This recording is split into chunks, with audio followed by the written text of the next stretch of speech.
Olá e bem-vindos de volta ao Portuguese with Leo. Antes de começarmos o episódio de hoje, quero anunciar que esta semana atingimos uma nova meta. Chegamos aos 3.000 subscritores no YouTube, o que me deixa muito feliz. Por isso, quero agradecer a todos vocês que veem os meus vídeos, põem gosto, comentam e que estão subscritos ao canal. Finalmente, como já é costume fazer, quero agradecer também às pessoas que nas últimas 2 semanas fizeram doações para apoiar o Portuguese with Leo. Essas pessoas foram o Dário Alfredo Rocha, a MJ Pierce, o Derek Smith, o Filipe Pinheiro, o A.V. Carey, a Karen Brady, a Silvia Aderek e o Thomas Lopes. Muito obrigado a todos vocês. O episódio de hoje vai ser um pouco diferente do habitual. Uma coisa que a maioria de vocês provavelmente não sabe sobre mim é que trabalho como guia turístico em Lisboa. Por isso é que tenho tanta paixão por história e por promover a língua e a cultura portuguesas através do canal Portuguese with Leo. O episódio de hoje vai ser diferente porque vamos sair aqui do estúdio e vamos para as ruas de Lisboa para fazer um tour virtual pela cidade. Este episódio é feito em parceria com a Eating Europe, que é uma das empresas de turismo com as quais eu trabalho como guia. Na Eating Europe fazemos tours gastronómicos, ou seja, tours em que vamos pela cidade e provamos diferentes pratos típicos portugueses. O tour que nós fazemos oferece uma excelente combinação de história, cultura, lugares muito bonitos da cidade e comida típica deliciosa. Hoje vou levar-vos pelos diferentes lugares onde fazemos o tour da Eating Europe em Lisboa e se gostarem do vídeo e quiserem marcar o tour da próxima vez que vierem a Lisboa, podem fazê-lo através do link na descrição. Quando marcarem o tour, usem o código de desconto Leonardo para terem 10% de desconto e para me terem a mim como vosso guia, se assim o desejarem. Feita esta introdução, vamos então para o centro de Lisboa para começar o tour de história e comida da Eating Europe.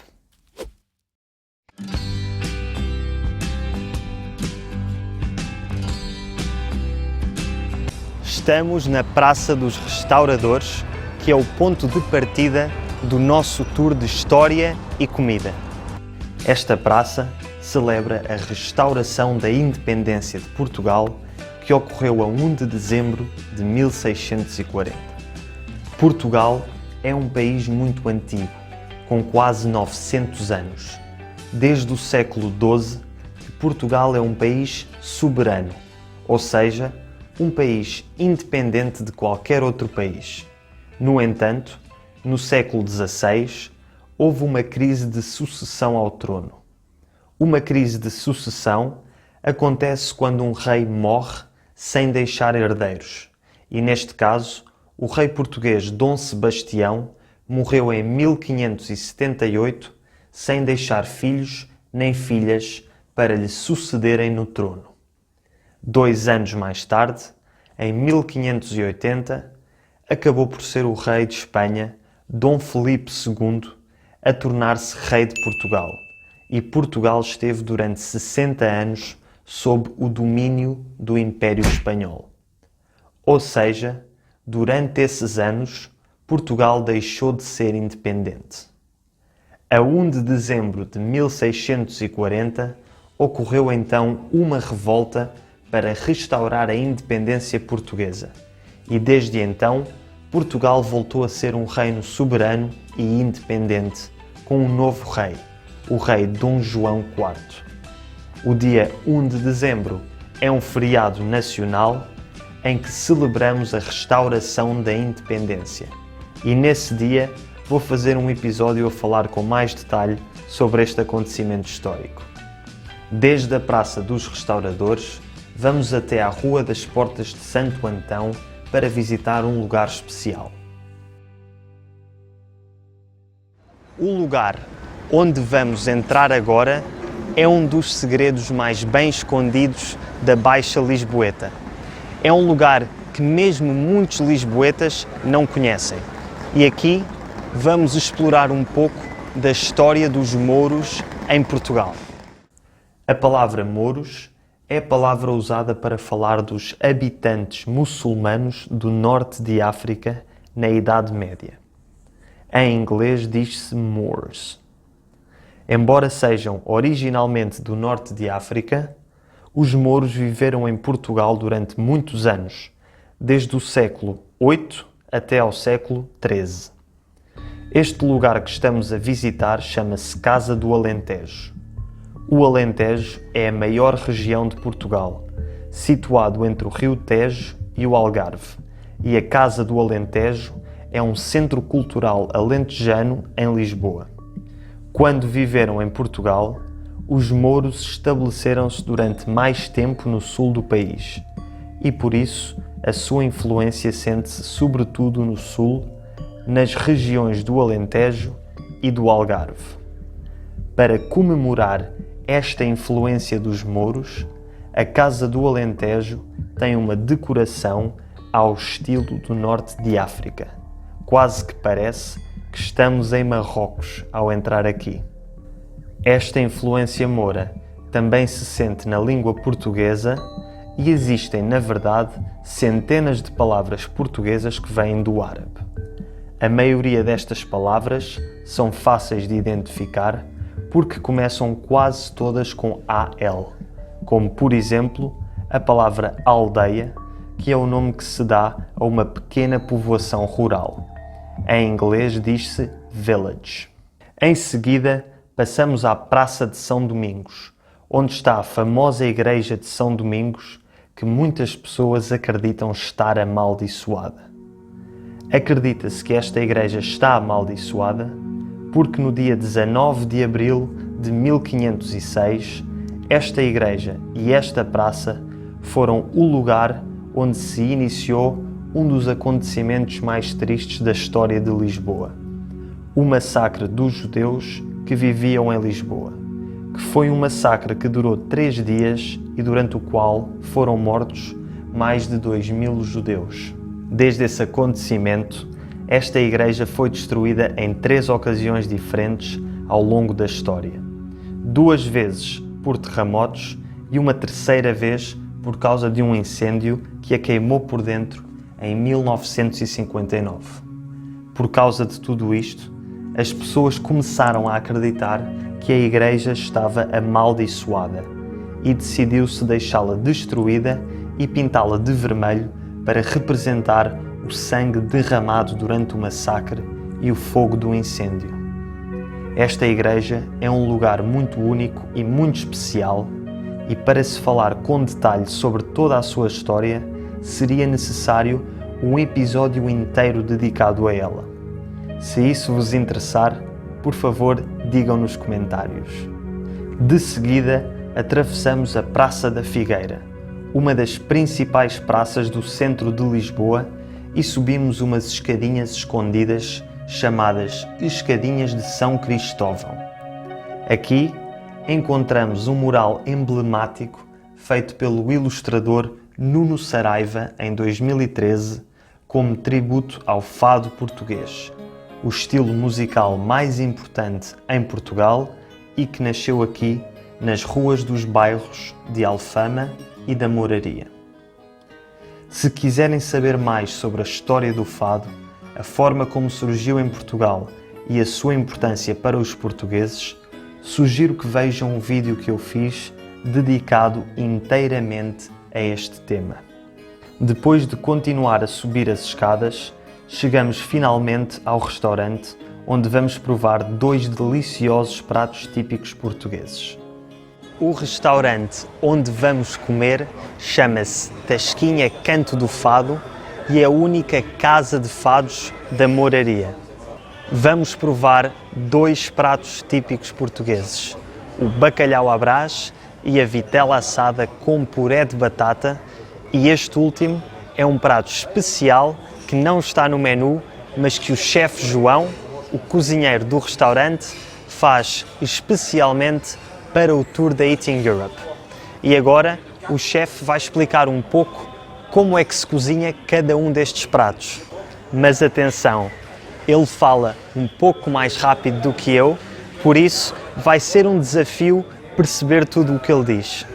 Hoje vamos servir o bacalhau à Brás com uma salada alface e tomate com molho gourmet e em seguida vamos servir carne assada de vitela com puré de batata. O bacalhau à Brás é um prato tradicional português.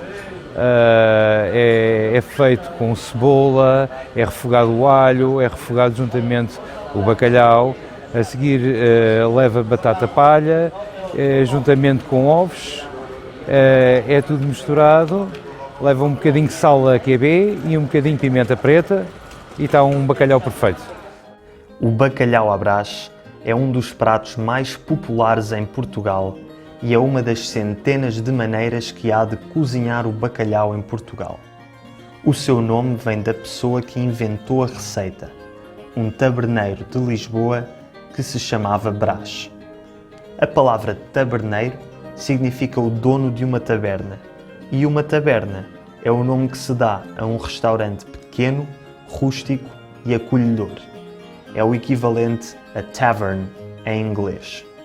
Já a vitela assada é uma receita mais típica do norte de Portugal e é um prato caseiro e que é tipicamente servido em almoços de família. Em Portugal adoramos os nossos almoços de família e normalmente acabamos sempre por comer demais. A vitela é estofada primeiro com legumes, 45 minutos a estofar a vitela e depois mais 45 minutos assado no forno. E depois vou reduzir aquele molho na bimbi e faço o puré de batata. Com batata mesmo, batata, não é cá de puré de pacote. E leva manteiga, pimenta branca, sal a QB e é tudo misturado, tudo passado como deve ser. Agora vamos provar os pratos que o cozinheiro, o João, acabou de apresentar. O bacalhau à Brás e a vitela assada, acompanhados com um excelente copo de vinho tinto.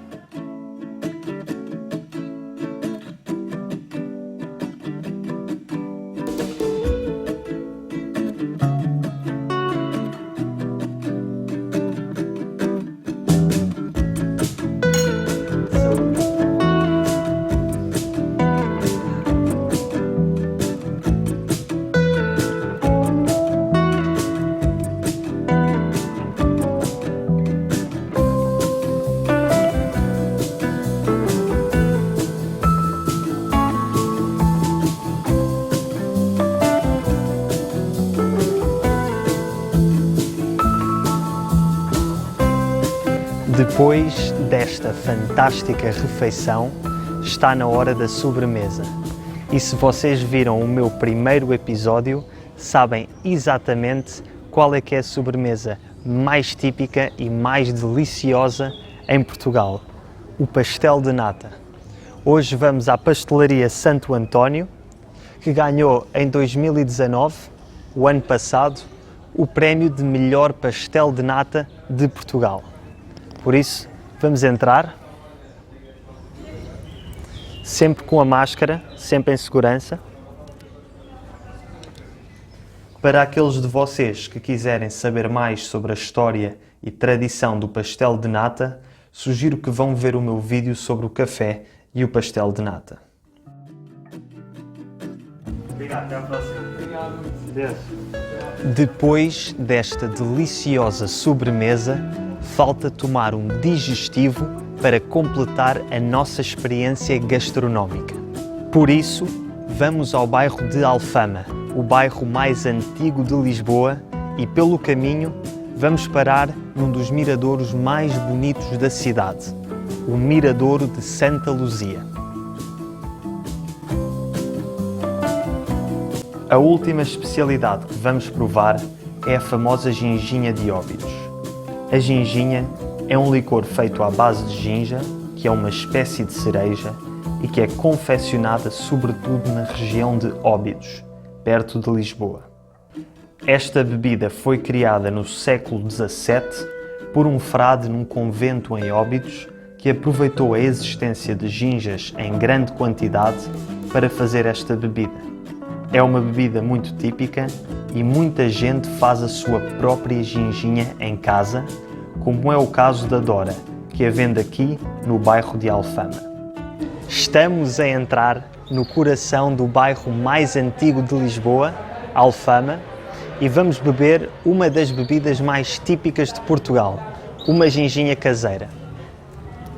Obrigado, Dora. Saúde. Olá, boa tarde. Eu sou a Dora, nasci em Alfama e vendo ginginha, a melhor ginginha da Alfama, na rua do Norberto Araújo e é caseira. Depois de toda esta comida e ginginha deliciosas, não há nada melhor do que um passeio por Alfama, o bairro mais antigo de Lisboa e um dos bairros com mais encanto. Como o nome indica, o bairro de Alfama foi fundado pelos mouros e o nome do bairro vem do árabe Al-Khama, que significa matéria-prima ou fonte natural. Ao longo dos séculos, este bairro sempre foi um dos mais importantes e mais tradicionais de Lisboa e hoje em dia é um dos locais onde celebramos as nossas festas populares no mês de junho em honra ao Santo António, o santo patrono de Lisboa, e conhecidas como Santos Populares. Depois de um passeio pelas ruas de Alfama, chegamos finalmente à igreja mais antiga de Lisboa, a Sé.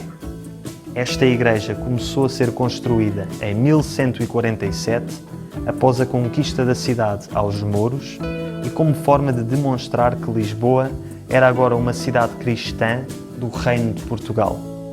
É uma igreja velhinha e emblemática que já sobreviveu a um grande terremoto e é o local onde acabamos o nosso tour de história e comida. Espero que tenham gostado de me acompanhar nesta aventura pelas ruas e receitas de Lisboa.